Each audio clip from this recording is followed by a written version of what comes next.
Hello friends, welcome to the daily uplift with Amrita. কেমন আছো তোমরা সবাই? আশা করি সবাই খুব ভালো আছো। কনকনে ঠান্ডা নিশ্চয়ই এনজয় করছে সবাই, তাই তো?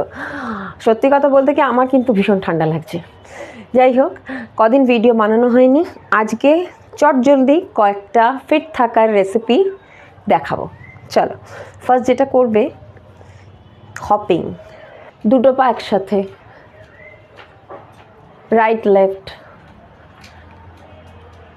বডিটা একদম লুজ করে দিই। ওকে, লুজ ইয়োর বডি। এটা বডি এনার্জাইজ করতে ভীষণভাবে কাজে দেয়।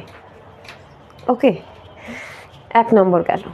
এইবারে আমরা একটুখানি স্ট্রেচিং, নর্মাল স্ট্রেচিং করব। 1 2 3 4 5। ওকে, this is common stretching. And now কোমর ঘোরাও, rotate and opposite. Okay, done. And now 1 2, আমি একটু সাইড দিয়ে দেখিয়ে দিই। 1 2 3 4 5। শীতকালে এক্সারসাইজ করতে ইচ্ছা করছে না, জাস্ট বডিকে এনার্জাইজ রাখার জন্য এগুলো করতে পারো। খুব সিম্পল মুভমেন্টস, সবাই করতে পারে।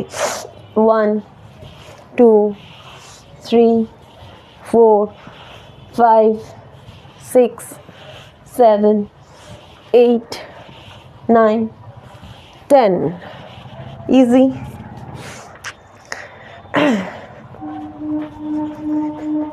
কুইক জগ, বডি মোবিলিটিটা বজায় রাখার জন্য, নিজেকে সচল রাখার জন্য, অ্যাক্টিভ রাখার জন্য। Just do it with me, nothing else. হয়ে গেল। সাইড টার্ন, আরেকটা দেখিয়ে দিই, লাস্ট ওয়ান।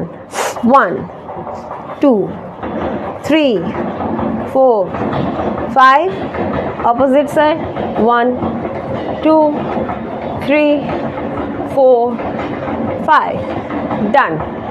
এই কটাই করো, আর বেশি কিছু করতে হবে না। নিজেকে অ্যাক্টিভ রাখতে এই কটাই যথেষ্ট। ওকে, খুব ভালো থেকো বন্ধুরা। এক্সারসাইজগুলো করে আমাকে কমেন্ট বক্সে অবশ্যই জানাবে কেমন আছো তোমরা সবাই। ততক্ষণ খুব আনন্দে থাকো, দারুণ থাকো, ভালো থাকো, অ্যাক্টিভ থাকো। টাটা।